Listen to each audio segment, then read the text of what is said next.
Hey there, everyone. That sexy nerd is back again, and we're watching more Nostalgia Critic today.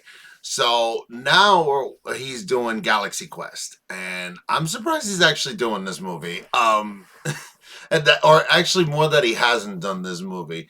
It seems like Lost in Space, but funnier. And y'all remember that Lost in Space review. But yeah, honestly, I've never. I mean, I've seen the movie. Yes, I don't remember it. I've seen it once. I think it was like I think the premise is that they're kind of a Star Trek ripoff, and I mean that in every way possible. That they're actors, and they get taken up by a species of aliens that we need your help. And the Klandatus or whatever, I forgot what their name is. Yeah. It's a funny movie. It's a Star Trek ripoff, and they're all actors and everything. And Tim Allen is Kirk. It's funny. It's funny. But yeah, I did like this movie. I just didn't. I never been that big of a Star Trek fan, honestly. Weirdly enough, people might disagree with me, but I always thought that the rebooted rebooted ones with Chris Klein as Kirk were pretty damn good, even though I've never seen Star Trek Beyond. But pretty good movies. I've never been a fan of the shows though, but I do recognize their significance, and I do recognize their importance to the scientific community, the science fiction community. But Star Wars will always be better. But anyway, before I piss all of you off even more, let's just get into the video. And remember, please smash that like button if you want to see more sexy and nerdy content, and subscribe if you think I deserve it. And let's do this thing, y'all. Hello, I'm the Nostalgia Critic. I remember it so you don't have to. In 1999, Galaxy Quest was released. While the Star Trek parody was a modest hit among critics and audiences, over time, it grew quite a following. With a documentary about it being made, fans voting it the 7th best Star Trek movie. What? And David Mamet declared there are 4 perfect movies: Godfather, A Place in the Sun, Dodsworth, and Galaxy Quest. That's right, Galaxy Quest and Godfather are on the same level for one of our most celebrated writers. How? What am I missing? Yeah, exactly, me too. What am I missing? Make no mistake, I like this movie. Me too. I can't be the first one to call it Three Amigos meets Star Trek, but I like Three Amigos and I like Star Trek. Everything seemed to work fine, the cast is good, the jokes are decent, it had a gentle heart to it. But man, when you use the G word for film buffs, you can't back down from that. Exactly. You have to mean it. Yeah. Now, with that said, I think it's clear the idea is these films are perfect for what they are. Right. Galaxy Quest didn't change cinema, but for many, it did its job as perfectly as could be done. And while, like I said, I do enjoy the film, I just don't see it on the same level as others do. Now, this isn't me trying to look down on anyone scoffing, "Ugh, why can't you have the genius mind of someone who thought Morbius was okay?" I legit want to understand why this film has such a strong connection with people and why they hold it so close to their hearts, even all these years later. To be fair, I haven't seen the film since it came out, so maybe I'll understand now that time has passed why it's so I've only unique. seen this movie once. So 25 years later, let's look at why some diehard fans never gave up and never surrendered. This is an old relic talking about an old relic about old relics. This is Galaxy Quest. Wow. The film opens with an excerpt from the corny TV show Galaxy Quest. As mentioned before, clearly a parody of the original Star Trek and Next Generation series. I do love Weaver's wardrobe combining both the miniskirts of the original and Troy's out-of-uniform attire for no particular reason. I thought it I'd was appreciate it if you wore a standard uniform when you're on duty. Oh my God! As the credits roll, There you are! As the credits roll, we see this as a clip at a convention where the actors from the show are becoming tired of being known only for this series, including Gwen, played by Sigourney Weaver, and Alexander, played by Alan Rickman.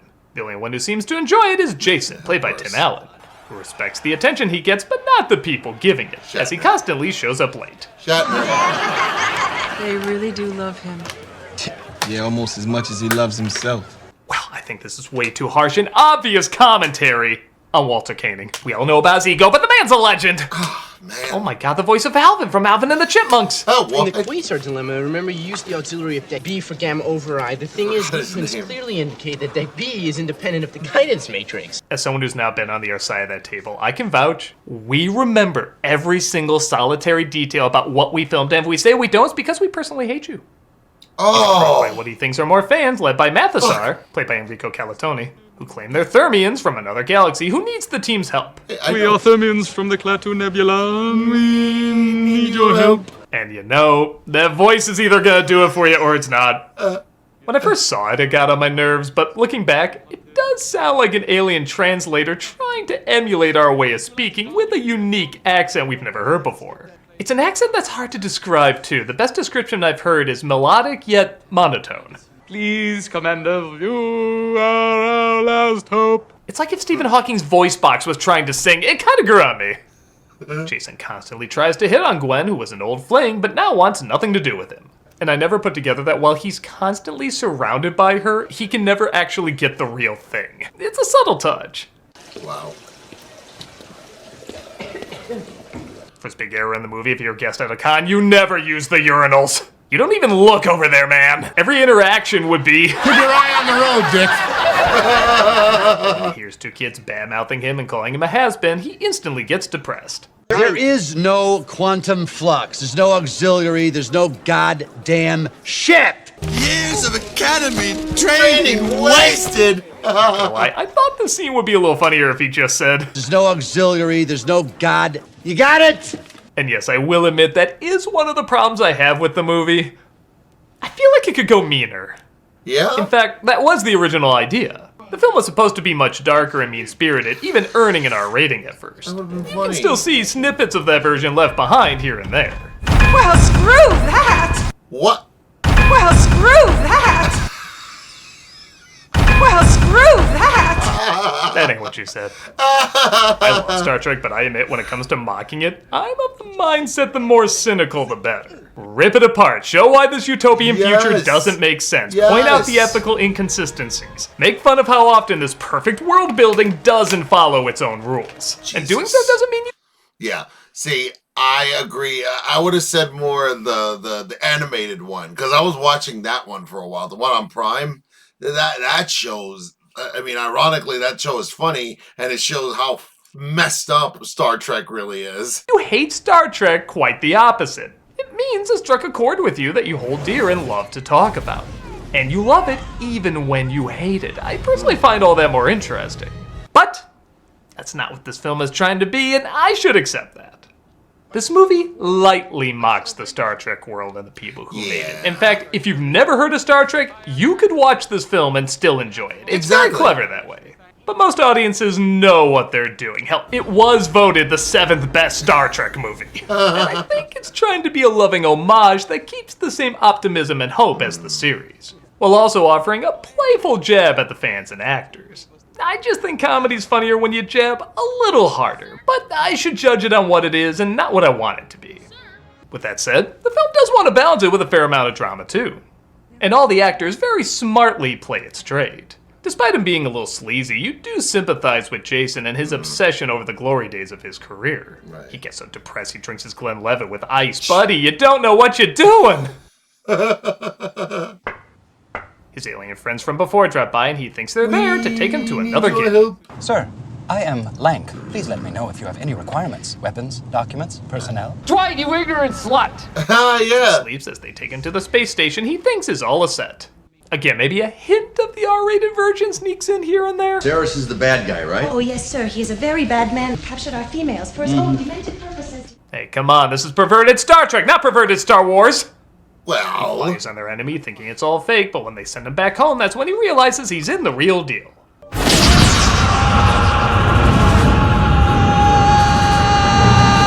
This is also where you might realize while it is a parody of Star Trek, it's not bit for bit. This way of transporting people has a beaming feel, but like it is this. uniquely its own. Even some of the tropes they mock are not directly from Star Trek, but feel like they could be. yeah. Systems register functional. All systems are working, Commander. Like, Gwen just repeating what the computer says isn't exactly the same as Troy saying what a person is feeling, or Uhura being the interpreter, but it's in the same vein. You could also argue it's similar to taking all the technobabble and reducing it down to something simple. New source of beryllium must be secured. We need another one. Like putting too much air in a balloon! Part of the reason why people might gravitate towards this movie is that it does an okay job building a world that tips their hat to Star Trek, but still has its own rules and details. If you found the Omega-13 After he bumps into a fan from earlier mixing up their communicators, he tries to tell the team about what he experienced, along with the Thermians asking him to return. Do you really think he was talking about a job? No. You know, for someone who hates this character so much, it is weird he never takes off that makeup. Actually, I kind of like that, as if he's so used to it, he forgets he even has it on. Like the character is a part of him whether he likes it or not. Similar to what Leonard Nimoy went through with Spock. Wow. All of them are transported to the space station, including an old extra named Guy, played by Sam Rockwell. Is he the one who always dies? Wait, I'm not used to this. Creatures that are actually there? Clearly we need CG to flatten and blurry it up. And quips about holes. Yeah, you remember Holes? Everybody was quoting Holes. Oh, God. That movie was a hole. I like that movie. Apologies. These are actually the Thermians when not in human form, as the last one to join is Fred, played by Tony Shalhoub. That was a hell of a thing.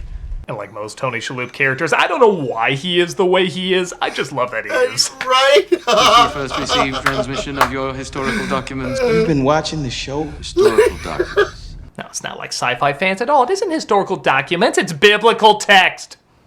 They think it's so real they even recreated the ship. And I will say, everybody's motivations feel right as to why they would go along with it. Jason was feeling like a nobody, but clearly loves the attention of a hero. Alexander can give the performance of a lifetime, literally fooling people. Tommy can grow up to finally do his part as a man. Fred is clearly just along for the ride. Guy is finally gonna be a major part of the story and not just an extra that dies. And Gwen is there too. Okay, 5 out of 6 ain't bad.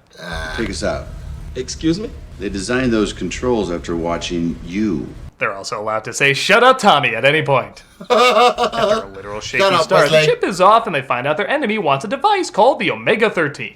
The Thermians' last commander was killed in a horrific way trying to get information about it, which scares a lot of the crew away.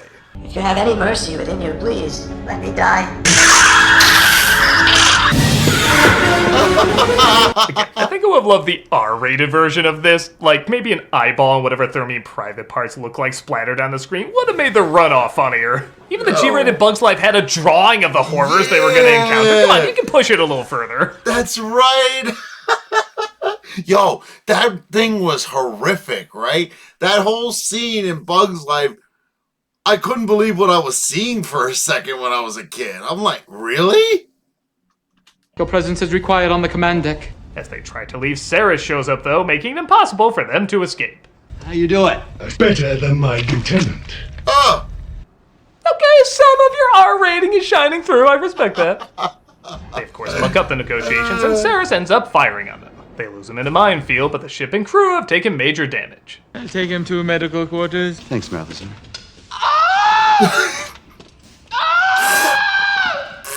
Still like him better than Wesley.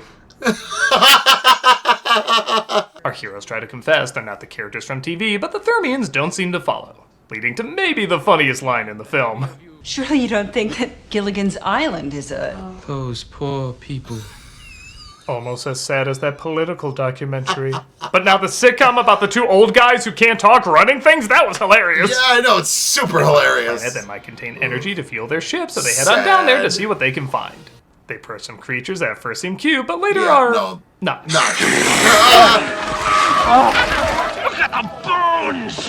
They get the energy source, but Jason is accidentally left behind as he fights with Alexander. Heaven forbid anybody else gets the spotlight. Oh no, Jason Nesbitt. Apparently that's what those actors want to do to each other sometimes. Yeah. Rickman and Alan came from very different backgrounds, and Rickman was often dismissive of Alan's more laid-back attitude against his constant prepping. The two did quickly become friends, but I guess it wouldn't be a Star Trek-type production without somebody shouting, "That actor's an asshole!" We're gonna use the digital conveyor... It has never been successfully tested. What did he say? Hold, please. Oh, please. You know, I think I figured out the major problem with the movie. It is likable, but I don't laugh much at it. I'm laughing. Yeah, I think that might be an issue with the editing. Jokes are paced weirdly. Like, look at these two jokes back to back. Not look back! All right, it's always about you, isn't it? They're okay, right? Except that's how I edited them. This is how they played in the movie. No. Don't look back! Not look back! We're not gonna make it! All right. Of course, it's always about you, isn't it? See what I mean? Isn't the timing on those a little off? Okay. Again, though, that's probably due to the film very quickly being slashed down to a PG. I doubt this was how it was meant to be originally. And man, when he has to battle this rock creature, I really wish he could say something better than, Oh, darn. you know, they have translators in this. Can't they translate what the R-rated version would have been? Maybe ironically it would translate out to me. They eventually get the transporter working, but it looks like Saris has taken over. At every turn, you demonstrate the necessity for your extermination. Yeah, and I'll just say it, Saris is a really boring villain. Star Trek villains are usually great, and even when they're not super deep, they're still pretty entertaining. But aside from the impressive effects on this guy, he's pretty dull. I either need him to be really funny or really scary, and while he does a bunch of violent stuff, he sounds like the voice you give a bad guy when you're reading a story to your kids. Do you think I'm a fool? That the commander does not know every bolt, every weld in his ship? And then the big bad wolf said, "All the better to eat you with, my dear, raw!" And of course, we need our liar reveal third act where the truth comes out and nothing funny happens and everyone acts really mopey. Though to Enrico's credit, his heartbreak is perfectly harsh. We don't have a ship. There it is. That ship is that big. Inside I've seen many rooms. Next you'll tell me the tragedy of Alf never took place. No, really, have you seen that finale? It is dark. What? They're about to be shot into space when they stage a fight to fake out the guards. Well, I'm a murderer. Cool. Contact the fan from earlier and tell him what every diehard fan wants to hear. Everything he obsessed over is real. I understand completely that it's just a TV show. It's all real. Oh my god, I knew it. I knew it! I knew it! Now I just have to convince people that Pizzagate was real and... Yeah, we gotta go. They get some info about the Omega-13 and discover it can rearrange matter 13 seconds in the past. Yeah, I'm sure we'll never hear from that again. Anyway, Alexander teams up with his biggest fan to free the others. And I will admit, this death really cracks me up. Oh, I'm shot. Just like in episode... Alexander says the line he hates to say from the show, and by God, he says it like he's telling his dying son he loves him for the first time. By Grabthar's hammer, you shall be avenged. I don't know what any of that means, but it's gonna make me cry! This, of course, sends him into a vengeful rage as he takes out the guards and the crew returns to the bridge. They bring some of the magnetic mines with them and take out Saris' ship. Oh, by the way. Yeah. But Saris sneaks aboard and kills everybody. Oh, what? That thing they said a minute ago does time travel is gonna do time travel. Jason, before the black hole. Of course! Only the person that pushes it remembers what happened! That's detailed Omega-13 logic we just learned about! Yes, it's basically a cartoon. A perfect cartoon. I don't know. The ship is too big to enter the atmosphere. They say their goodbyes as they have to separate their ship and they land on Earth. Where else? At the convention. Pointless return number 2! Yeah, I could have cut him returning both times and not really miss anything, but the fans seem to like it. Well.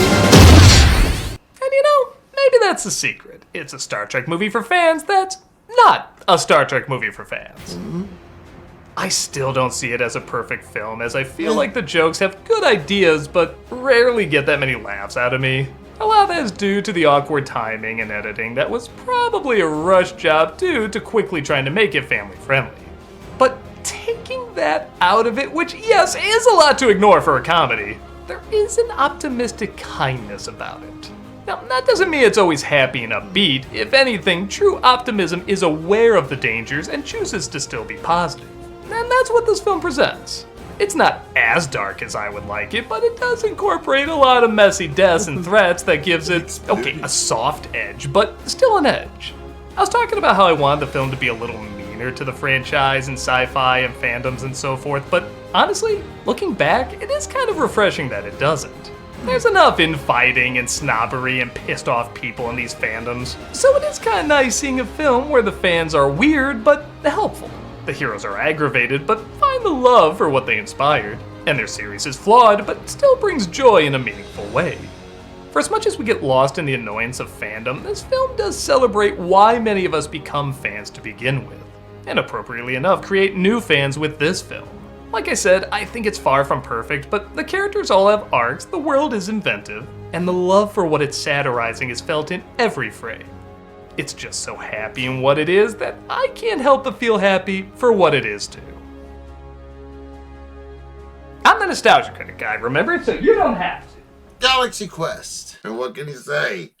What can you say? This movie was pretty funny. I might actually watch it again.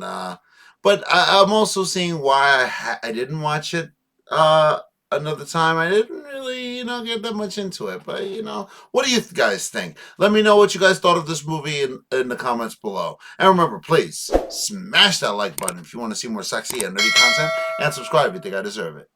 And I'll see y'all in the next episode.